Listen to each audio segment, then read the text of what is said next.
Hi hello welcome to Riya Kutty Tamil channel. நம்ம இன்றைக்கி கசப்பில்லாத பாவக்காய் பற்றி தான் பார்க்க போகிறோம். இப்படி நீங்கள் பாவக்காய் வாங்கினீங்கன்னா ஒரே ஒரு டைம் இந்த மாதிரி வச்சு பாருங்கள். நல்லா சூப்பராக இருக்கும். கசப்பே தெரியாது. வீட்டில் எல்லோரும் விரும்பி சாப்பிடுவாங்க. நம்ம எப்படி வைக்கலான்னு பார்க்கலாமா? பாத்திரத்தில் ஒரு 2 டேபிள் ஸ்பூன் எண்ணெய் ஊற்றி அந்த எண்ணெய் நல்லா சூடானதுக்கப்புறமா நான் இன்றைக்கி 1/2 கிலோ பாவக்காய் எடுத்திருக்கேன். உங்களுக்கு எவ்வளோ தேவையோ அவ்வளோத்துக்கு பாவக்காய் எடுத்துக்கோங்க. அந்த பாவக்காவை போட்டு நல்லா வதக்கி எடுங்க.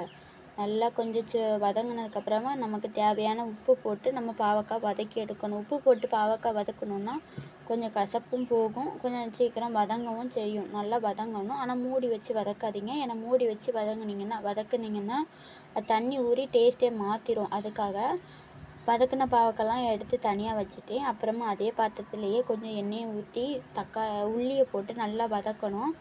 வதக்கியிருக்கேன். நல்லா வதக்கிட்டு அது கூட நான் 2 தக்காளி எடுத்திருக்கேன். மீடியம் சைஸ் தக்காளி எடுத்து நல்லா அதையும் போட்டு நல்லா வதக்கிக்கிட்டு அதுக்கு கூட நமக்கு தேவையான மசாலாலாம் சில டைம் நம்ம இப்பவும் போடலாம். அப்படி இல்லைன்னா நம்ம பாவக்காவை போட்டு நல்லா கிண்டிக்கிடணும்.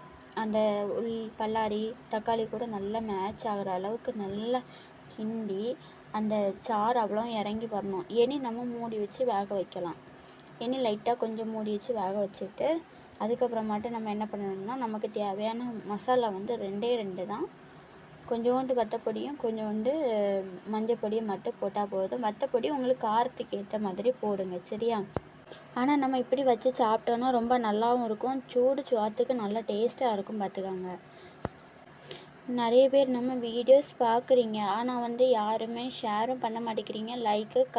சப்ஸ்கிரைப் கூட யாருமே பண்ணாமல் தான் பார்க்குறீங்க. வீடியோ பார்க்குற நீங்கள் சப்ஸ்கிரைப் பண்ணாதானே எனக்கும் கொஞ்சம் ஆர்வமாக இருக்கும். ஆனால் நிறைய பேர் என்ன நினைக்கிறாங்கன்னா, வீடியோ போட்டு சம்பாதிக்கிறவங்களாம் ரொம்ப ஈஸியாக சம்பாதிக்கிறாங்கன்னு நினச்சிட்டு இருக்காங்கன்னா, நிறைய வீடியோலலாம் போய் பார்த்துருக்கேன். கமெண்ட்லலாம் நல்லா ஏதோ நீங்கள் வீடியோ போட்டு சம்பாதிக்கிறீங்கன்னு சும்மா வாய்க்கு வந்ததெல்லாம் பேசுகிறாங்க. அது எதுக்கு அப்படி பேசுகிறாங்கன்னு தெரில. அவங்களும் ரொம்ப கஷ்டப்பட்டு தானே செய்கிறாங்க.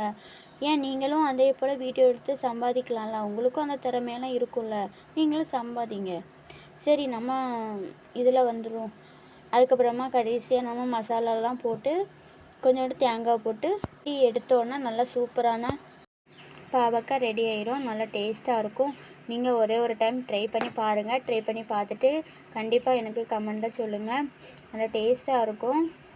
ஒரே ஒரு டைம் ஜஸ்ட்டு ஒரு டைம் ட்ரை பண்ணி பாருங்களேன். அதுக்கப்புறம் டெய்லி நீங்கள் இதை தான் பண்ணுவீங்க. Okay, bye friends. நம்ம வீடியோ முடிஞ்சிட்டு